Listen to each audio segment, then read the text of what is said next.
سوال بعدی در مورد کار. شرایط کار چجوریه؟ آیا راحت میشه کار پیدا کرد؟ چه دانشجو باشی چه مثلا مستقیم بخوای برای کار بیای، یا یه ذره سخته؟ من اینو اینجوری به چند دسته تقسیمش کنم جواب رو.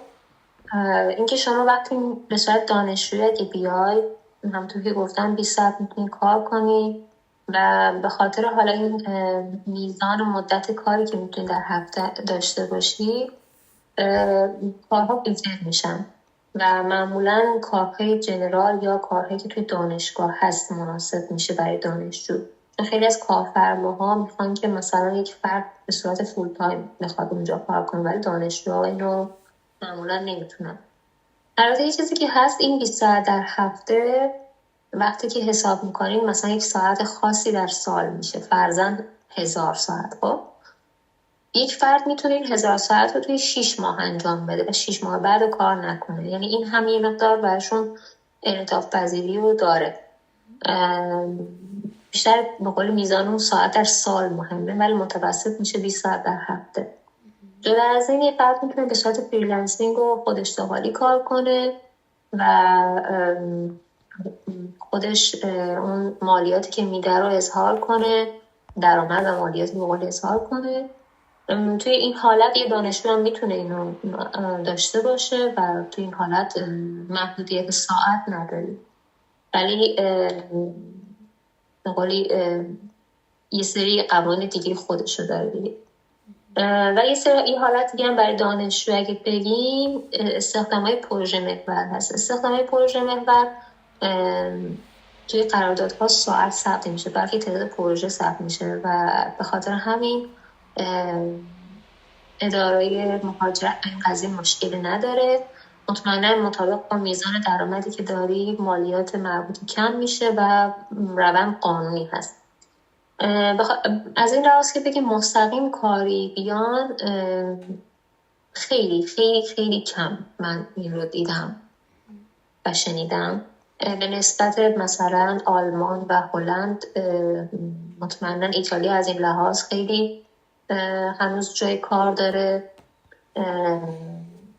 قوانین اصلا خاص اونجوری نیست. یه سری دکتر فلوسی اگه اشتباه نکنم بهش میگن، این چیزی هستش که میتونن برای، یعنی اگه کسی میخواد مستقیم مثال کاری بیاد باید از این قضیه استفاده کنه، ولی اون هم خیلی محدوده، قوانین خودشو داره. یه مقدار دست و پایی هست برای کارفرماها و همین کارفرماها معمولا سمت این قضیه نمیرن. معمولا افرادی که اینجا یک مدل اقامتی مثلا دانشجویی رو داشتن یا الحاقی رو داشتن، اونا میتونن راحت برای کار اپلای کنن و پذیرش بشن.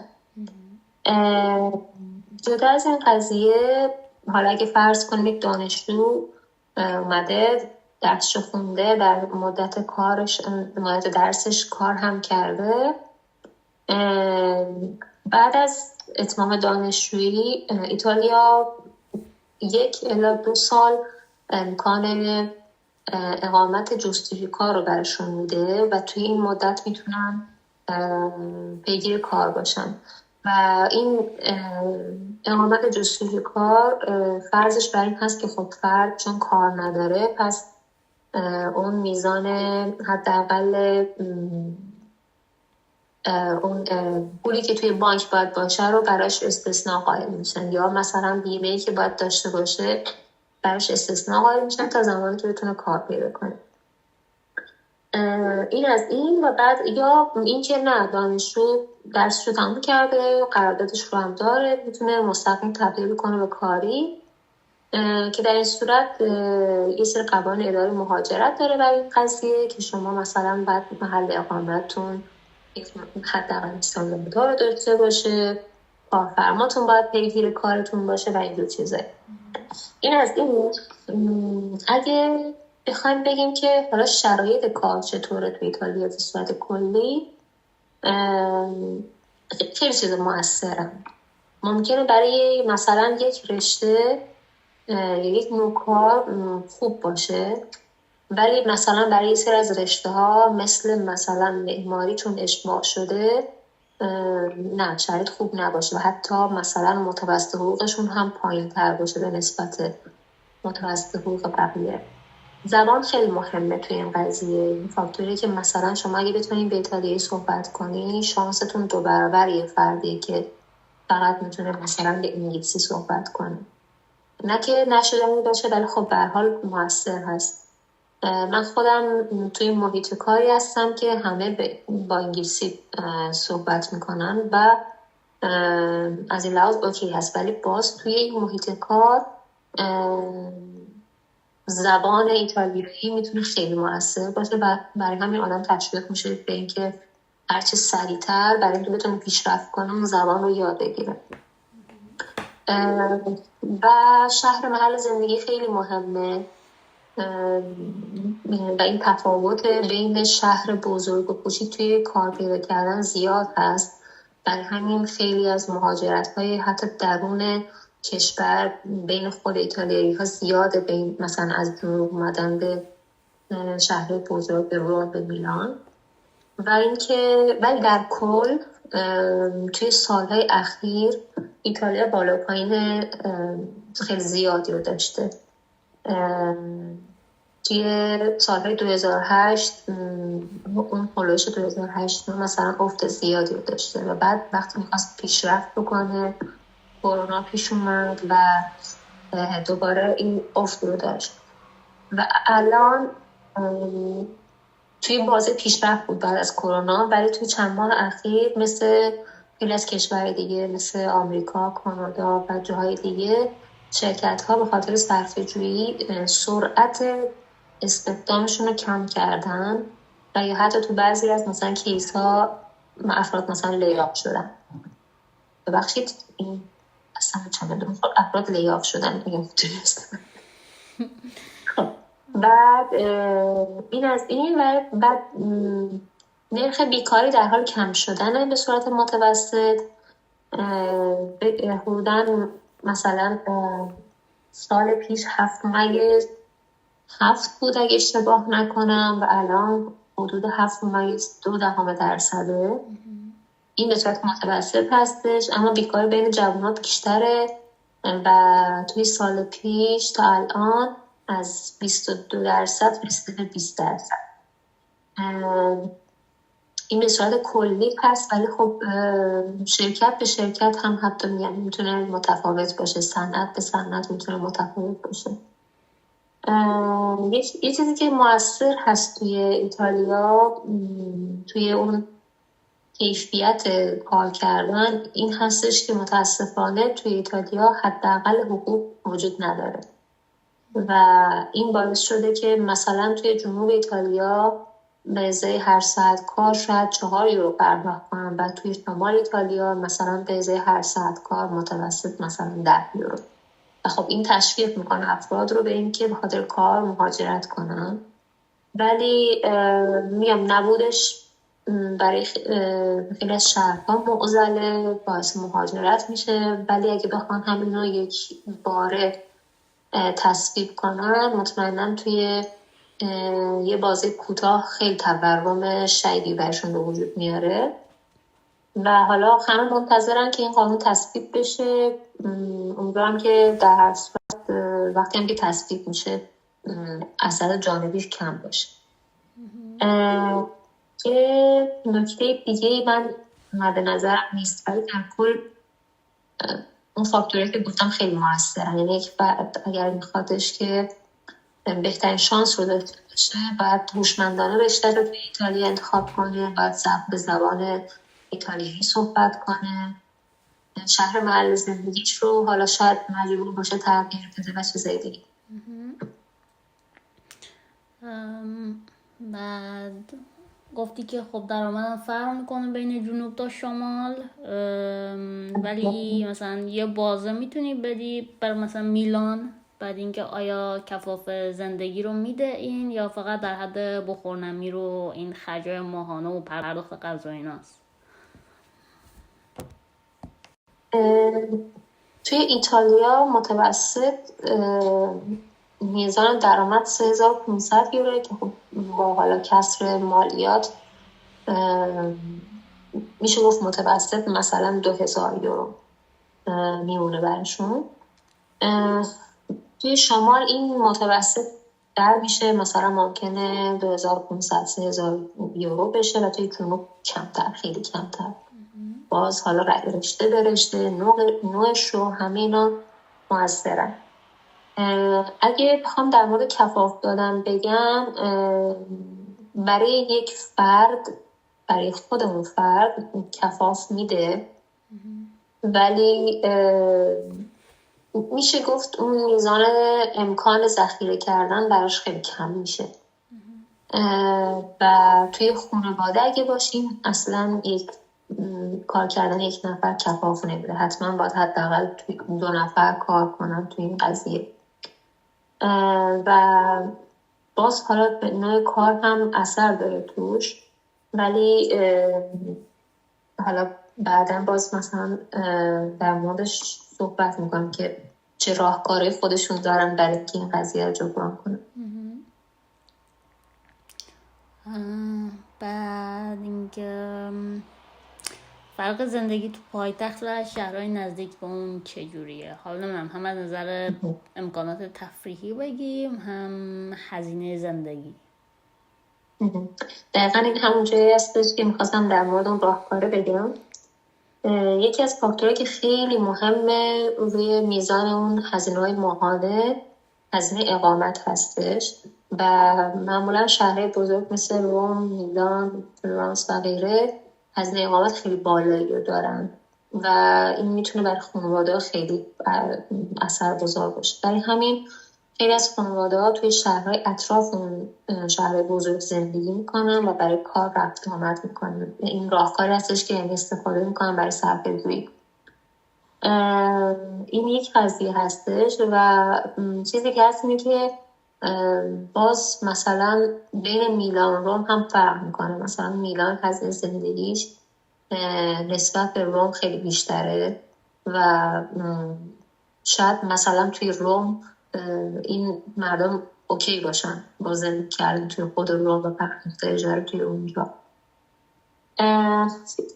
چیز دیگه که موثر اینه که شهرهای بزرگ مدلای حمل و نقلی که دارن خیلی زیاده، مثلا تفریح هایی که دارن که خیلی زیادتره و حالا اون امکان خرید، دسترسی به خیلی از امکانات خیلی بیشتره در کل. ولی بستگی داره، باز میگم به این انتخاب اون فرد که چی برش اولویت باشه. در مورد چه حرف زدیم؟ این که گفتی مثلا بلیت حمل و نقل بر دانشجوها تخفیف داره. آیا چیزای دیگه هست که یعنی امکانات بیشتری بر دانشجوها هست؟ حالا چه رایگان باشه چه تخفیف داشته باشن؟ آره، برای دانشجوها حالا اگه بخوام به لحاظ تفریحی بگم، هر امکاناتی که بتونن لذت ببرن، مثلا توی خود دانشگاه ها یه سری انجمن هایی هستن که یه سری رویداد و ایونت و اینا رو برگزار میکنن و خب دانشجو میتونن اونجا بهشون بپیوندن، لذت ببرن و غیره. از دانشگاه امکانات ورزشی دارن یا رویدادهای ورزشی دارن، این هم یکی از اون گزینه‌هاست. اکثر موزه ها برشون رایگان هست، میتونن توی وبسایتشون ثبت نام کنن از قبل و ورودی رایگان رو بگیرن. البته این ممکنه به یه سری مثلا روزهای خاص محدود بشه، ولی خب این امکان خوبی هستش و امکان سفر ارزون توی ایتالیا خیلی خوبه، خیلی موثر روی اون نوع تفریح هایی که میتونن دانشجوها داشته باشن. و حالا خود خیلی از شهرها هم خودشون میشه گفت موزه های سرباز هستن، مثل روم، فلورانس، ونیز. این از این.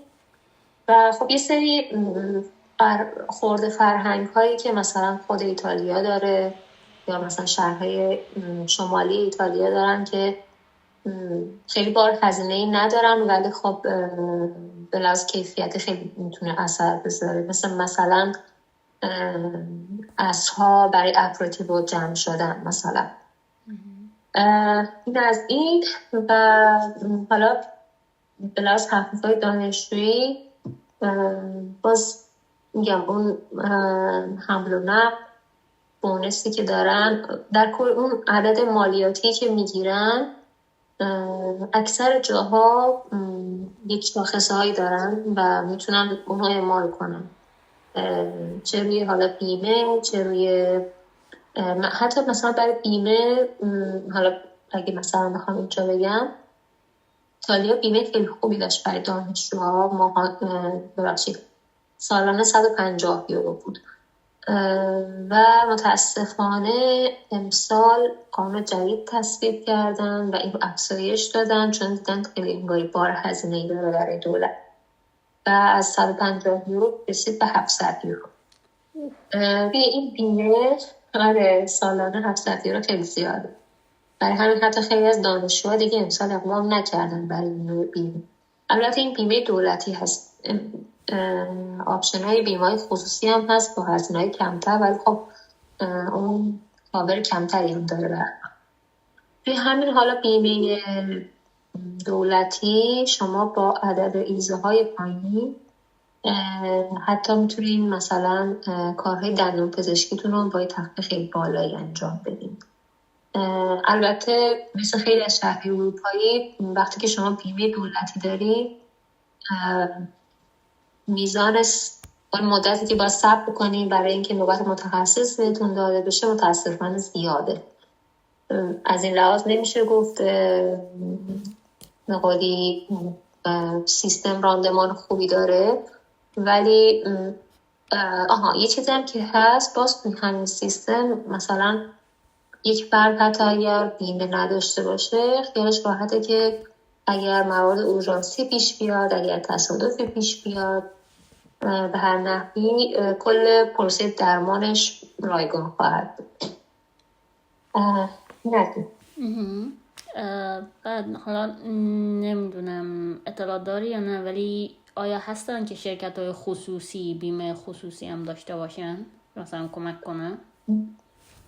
بله، خیلی از شرکت ها به جز اون بیمه جنرالی که دولت در ازای پرداخت مالیات بهشون میده، یعنی شما وقتی کار کنی قسمتی از مالیات برای بیمه های سلامتی هست و شما خود به خود ثبت نام میشی برای اون. الان خیلی از شرکت ها بیمه های خصوصی مثل حالا بیمه های تکمیلی حالا بهش بگیم اونم فراهم میکنن و اون یه سری امکانات بیشتری بهشون میده. شرکت به شرکت متفاوت هست ولی خب خیلی مؤثر روی اون کیفیت خدمات که میگیرن.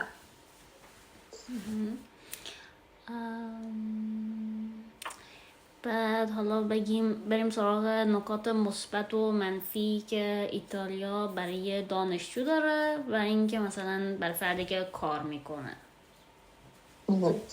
اوکی.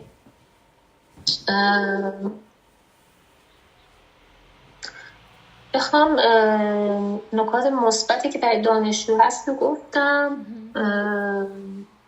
در کل فکر میکنم که برای دانشجو جای خوبی هست، اما وقتی که شما میری سراغ کار یک مقدار ممکنه که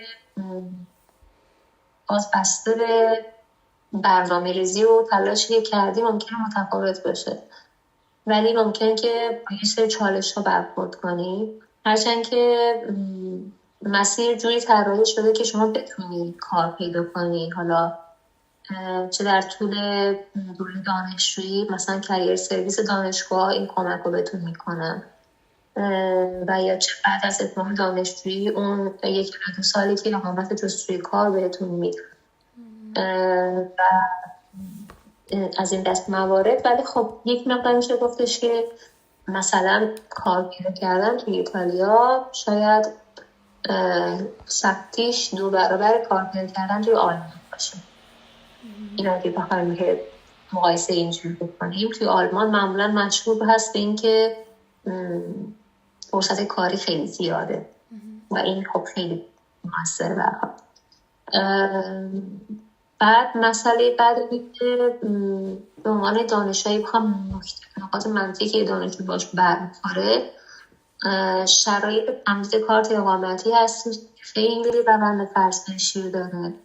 برعکس خیلی از کشورها کارت اقامتی تو ایتالیا برای دانشجو سالانه تمدید میشه و نصف این مدت صرف روندش میشه، صرف زمانی که شما ثبت نام میکنید تا زمانی که کارت دستتون برسه. یعنی بعضی وقت میبینید که دانشجو وقتی کارت اقامتیشو میگیره اکثر مواقع که کمتر از 6 ماه براش میمونه از اون مهلت و خیلی ها حتی شاید مثلا 1 ماه.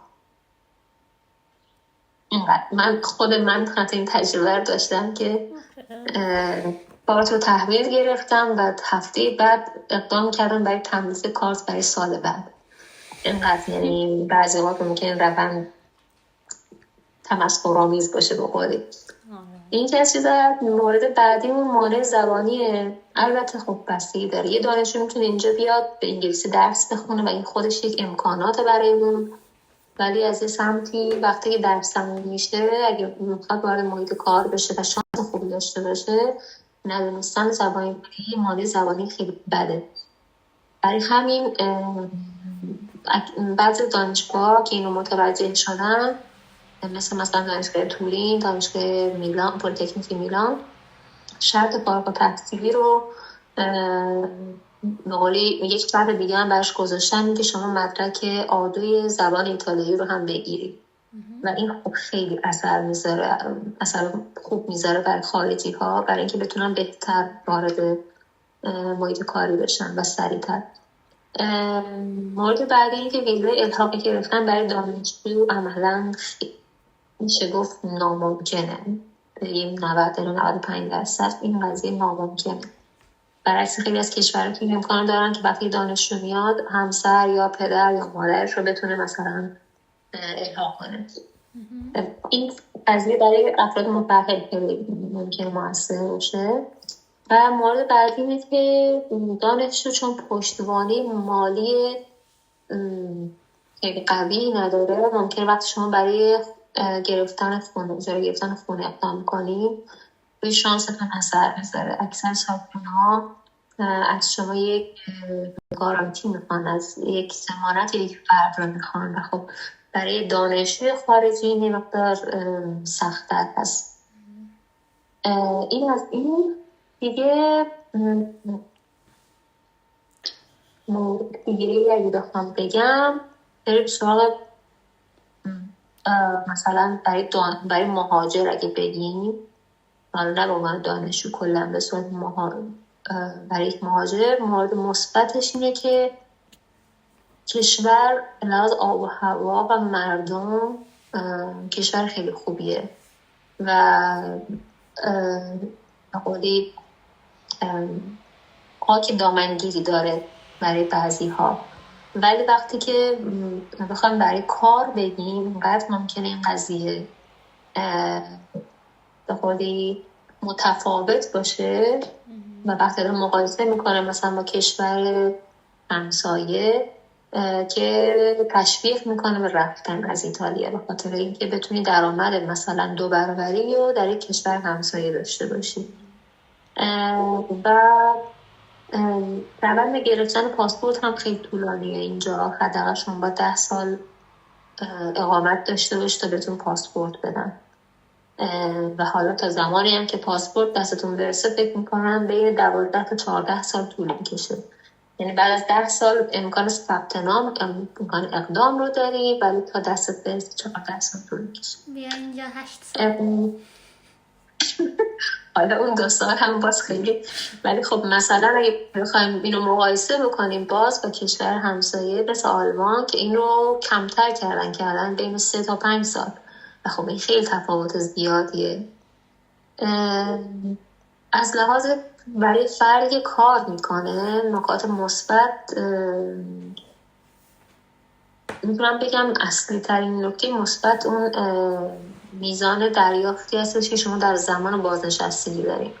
ایتالیا به لحاظ متوسط حقوق زمانی که شما کار میکنی جز کشورهای شاید پایین جدول توی اروپا باشه ولی وقتی که در مورد بازنشستگی و اون دریافتی اون موقع بخوایم بگیم جز 5 کشور اول اروپاست و این خیلی مؤثره روی این قضیه به نحوی که حتی خیلی ها مثلا کشور محل اقامتشون تو سالهای آخر تغییر میدن برای این قضیه. بعد مورد بعدی البته اینو نمیتونم بگم همه جای اینجوریه، ولی به صورت متوسط رفتار همکارها توی ایتالیا به نسبت حالا همون کشور آلمانی که من مثال میزنم خیلی خونگرم‌تره، ارتباطات خیلی بیشتره، شاید بگم تعادل زندگی و کار و تفریح اینا بیشتره اینجا، ولی به صورت متوسط، نه اینکه همه جا این صفر کنه. و یک مورد دیگه که خوب هستش اون گارانتی هستش که شما اگر خدای نکرده مثلا بیکار شدین میتونین حقوق بیکاری معادل با 1/3 مدتی که کار کردی رو داشته باشی. البته 1/3 ماکسیموم میتونه به مدت 2 سال باشه، ولی خب این گارانتی خوبی هستش که خیال شما راحت میکنه که اگر کارتون از دست دادین یک درآمد جانبی رو دارین تا بتونین مثلا کار بعدی رو پیدا کنین.